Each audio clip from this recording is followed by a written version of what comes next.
everyone, and welcome to Organic Matters, the podcast brought to you by the Irish Organic Association. It sounds a tiny bit echoey, and that's because we are it's not the mill is next door. I'm with Turlough Keenan, the farmer here in County Monaghan.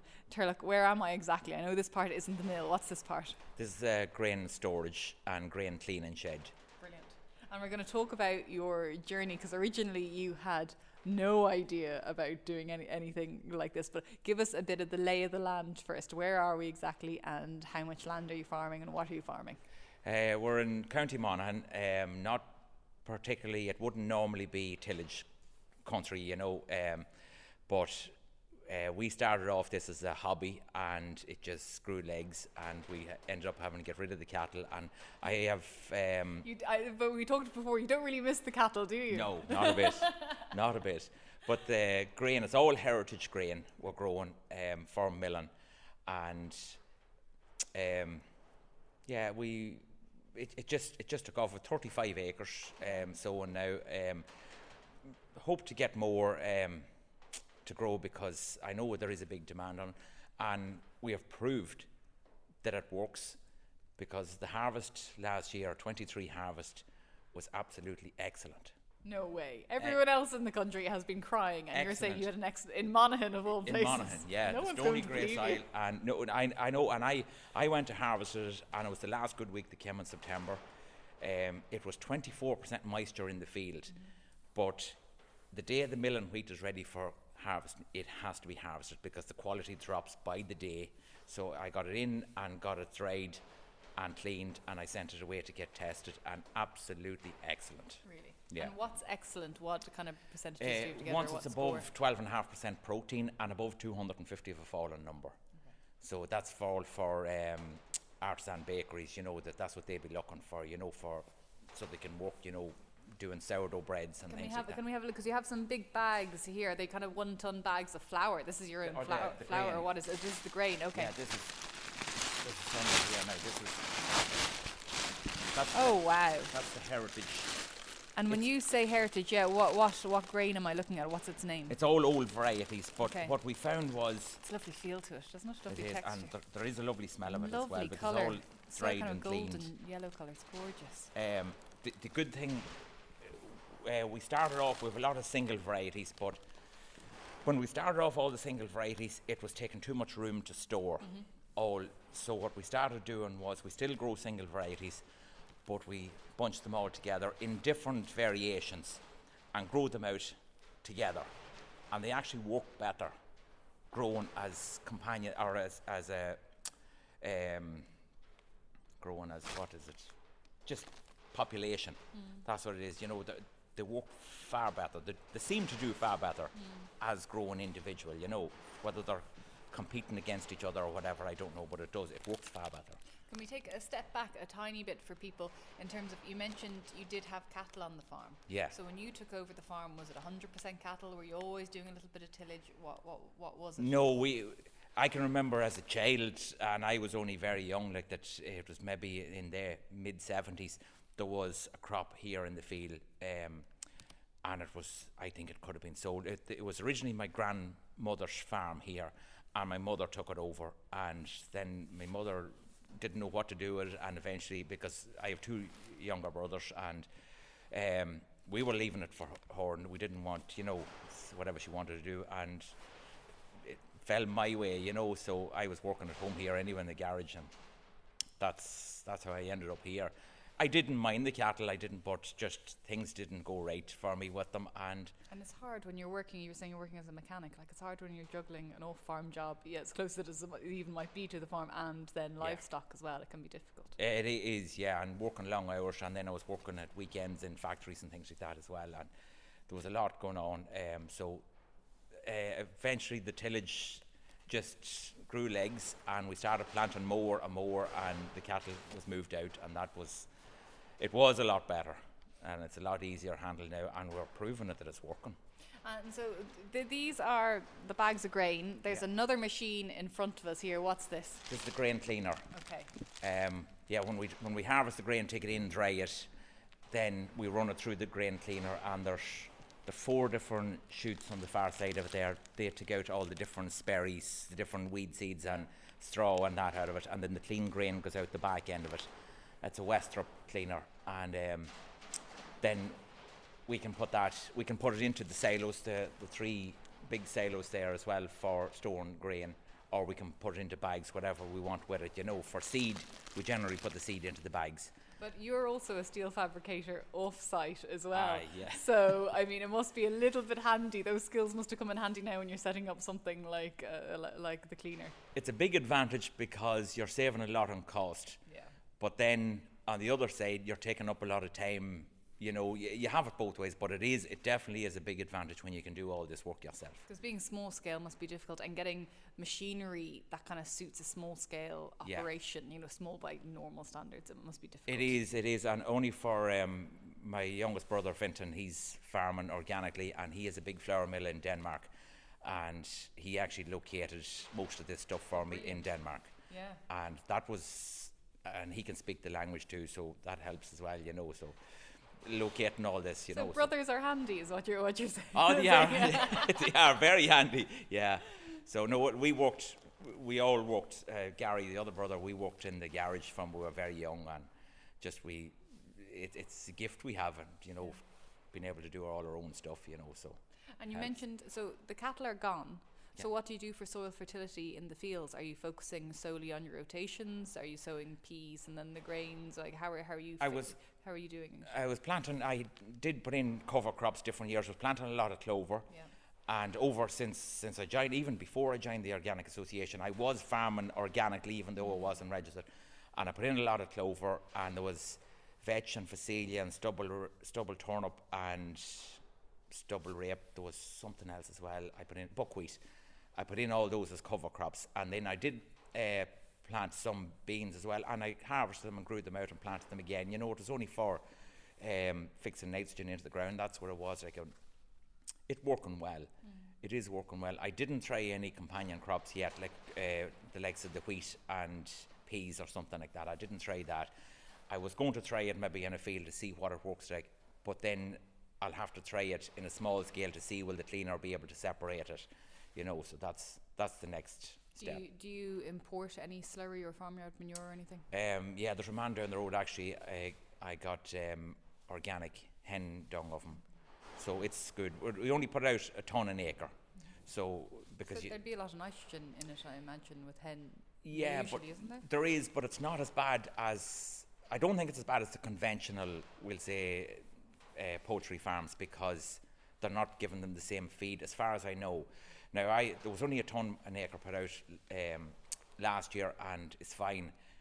But I'd be afraid of putting out too much because of the heritage grains. They have very tall straw, and if they get too much nitrogen, they'll all lodge. The heads will be too heavy and they'll lodge. So it's a kind of a balancing act, to get everything right. But it's working so far. So. Are you just selling the grain as flour, or are you selling any of the other crops as animal feed or anything like that as well? I didn't sell any of animal feed. I do grow oats as well. I had oats in for white speedy cook as a break crop. So I try to do it half and half that way at the minute. That's what's working, and whites are very good to deal with. That's nice. So that's it is good that way, so we just sell that on to them. So. And a nosy question, but how much did whites give you for your oats? It was last year. Ballpark figure, just people would be interested. I think it actually worked out the same as I think what Flavin said. I think they were given €350. I think it worked out at it was 400. Not last year, the year before. I think it was 400. I think it worked out at 405 or something like that. Because when the quality goes up and it's clean, you obviously get more. That's the bushel is hay and things like that. You get more for it. And have you been happy with your returns? Because obviously you're balancing your old farm work as a fabricator with your on-farm work, so I suppose you're trying to make ends meet on the farming as well. Have you found that side's improved since you started doing the 100% tillage and the grain and the flour as well? It is starting to go that way. Now, in the beginning, it wasn't, because I was putting a lot of money into it, because I have all the machinery to do my own stuff, like, and it's all older stuff, like, and it's all, people say it's all vintage stuff, but it's working for me, and because we can maintain it and all ourselves, we don't mind. It's all basic, but it does the job. So I was putting everything back in, and all farm income was come back into to do it, because the way I was looking, it's a long-term project. It will eventually pay for itself, so that's, and as well as that, when you're growing the legs of milling wheat, you need your own combine to be able to go out the day it's ready for cutting. You have to be ready to cut it. Same with cleaning, dry, and everything like that. You need all that to get that high quality. Yes, yeah. Well, we're going to have a look at the mill now, so yeah. we'll move on to that. Do you want to tie up the grain bag? Yeah, very important. Okay, we're going up to the mill. Oh, wow. Doesn't this look very professional? Seriously? Again, because it all has to be hygiene certified, so you've got all the kind of hygiene paneling on the walls and everything like that. It's a really, it's very like sleek but simple. It is, and again, it's when you're able to do it yourself, like it would cost a lot of money to get somebody in to do it. Yeah. But when you're able to do it yourself, and family are all involved,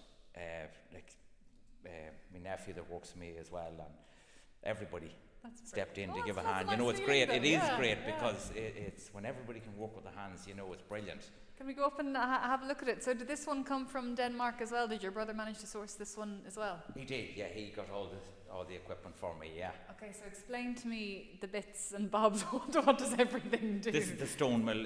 We just had it dismantled at the minute for cleaning. Okay, so the grains go. The grain go in on the top here. On the hopper over there, and okay. the grains drop in here, and it just, you have to set it to feed down into the stone mill. Yeah. And when it comes out of the stone mill, then it drops into the auger. And does it come out of a certain spot on the stone mill? It does. It comes out the chutes here. Okay. And but we're putting in an air transfer at the minute. Okay. For to transfer with air up into the sifter here. Oh wow. Okay. It's a better job. So isn't it funny, these stones, because you probably would have seen something like these two stones together to do the same job in mills that would have been run by water and that kind of thing hundreds of years ago. It's the same kind of principle. Very same. Very same. Yeah. It's really nice. It feels really solid. So, and then over here then, so what happens the next bit? That's the sifter. There's sifter screens here. We have different sifter screens in there for the these are the ones we made here. Oh, very good. Of course you made them, yeah. All stainless steel. We manufacture those, and that's the sifter screen for doing wholemeal flour. Oh, brilliant. When that's onto the centre of the sifter there, the sifter's rotating, and it's all the wholemeal comes out, like 99% of it will come out through that there, and then what's left then comes out the end. And you have all your marketing over here, so it's Yeah. Monaghan Heritage Mill. Yeah. Very nice. Yeah. And can people find you online? Is there any social media? What are you? I actually haven't got anything. They're going to come knocking on your door instead. Yeah. I haven't got anything set up, and it just when you're so busy with work, it's hard to get everything done. But we are working on it. We're hoping to have that end of it up and running soon. And what's the feedback been like from bakers that have been using the flour? Excellent. Excellent, because the heritage wheat is unique flavour, and it's unique to work with as well. That's the big thing. Like, we be using it in the house ourselves, making bread with it, and anybody that we've given the bread to can't get over the difference in the flavour. It must make an amazing sourdough, I'd say, doesn't it? It does, yeah. It actually does. And the feeling of when you can do that And everybody thought I was mad in the head, you know, to even start this in the beginning. And when you can see a finished product, that's absolutely fantastic, you know. That's like, we're slow to get everything up and running. We will get there. It's just, you know, it takes a bit of time, you know, but everything is working. Yeah, that's great. Must be a tremendous sense of pride as well when you finally have because you do, like I said, you kind of have all the pieces in place now. Yeah, it is. I wouldn't have been able to do it without Fintan, that's in Denmark, because Fintan designed his own stone mill, and we built the first one here that he's designed. And Fintan is just, when he gets the bit between his teeth, he doesn't let go. Like, and he's very, very good now at baking, you know, everything. That's how he got on so well in Denmark, you know, from growing all the heritage grains with another mill and that he was working with at the time, to milling it and knowing what it was like to bake with it, you know. And that's the key thing, like, you have to know what it's like to use it yourself. And like, especially when you're doing the whole thing, you know what it's like to grow it and watching it, you know, keeping everything right, you know, checking for disease, everything. Then getting it harvested, you have to be on top of things to get it dried, cleaned, get it in, store it, and then mill it. And then when you can mill it coming out as flour, and the smell of flour here when you're milling is just so good. I'm sorry I didn't come back on a day that you were doing that. It'd be great. Maybe you will. Maybe I will. Never say never. Where would you like to be this time next year? I'd like to be able to grow another wee bit of grain, but I'll be honest with you, I'm keeping my job. You know, I'm working full time now in the stainless steel industry, and I did work for myself for a long number of years, and I find when you go back into the job, it's security, everything else, you know, and they're a very good company to work for, and I'm keeping that end of it. But the mill, we will see where everything takes us. I'm just going with it, you know, and we'll see what happens. You'll have to do the website. Someone will have to get that sorted for you. That's my daughter, we'll be talking to her. She might take on with it and do it, you know, so she has good heat in it. And my son is actually, he's baking the bread with it. Oh, brilliant. He's using it for doing the bread, and Abby does the cakes and apple tarts, but Michael does the bread, so there you go. Yeah, it's good. Thank you very much. Is there anything else you'd like to add? Anything else you think people should know? If anybody is thinking of growing or doing anything, you know, don't be afraid. Take the chance. Do it. Because if you do it in a small way and you fail, like I'm in the base farming group, you know, the base lads, and they are brilliant with information. Like, even, you know, I'd be reading up some of the stuff they put up on the WhatsApp group, free with information. And if they fail, they're not afraid to tell somebody. And that's a big advantage, you know. And then they'll all help you how to get round it, how to get something right, you know. And so don't ever be afraid of doing anything, because if you fail, at least you're trying. You know, do it. Yeah. And I think you're totally right. And I'm sure all the farmers I've interviewed over the last couple of years, it's they've said the same thing, you know, or fail again, fail better. You know, just keep at it. You'll never know unless you try. Well, thank you very much for that, Turlough. And for everyone who's listening, you've been listening to Organic Matters, brought to you by the Irish Organic Association. There is a wealth of podcasts there. This is the 3rd season, so you can go back and listen to a load of them that are there, from beef farmers to other grain growers as well. And if you want more information on organics, you can go to the website www.irishorganicassociation.ie. But for me, Hannah Quinn-Mulligan, thank you very much, and we'll be back again in another 2 weeks.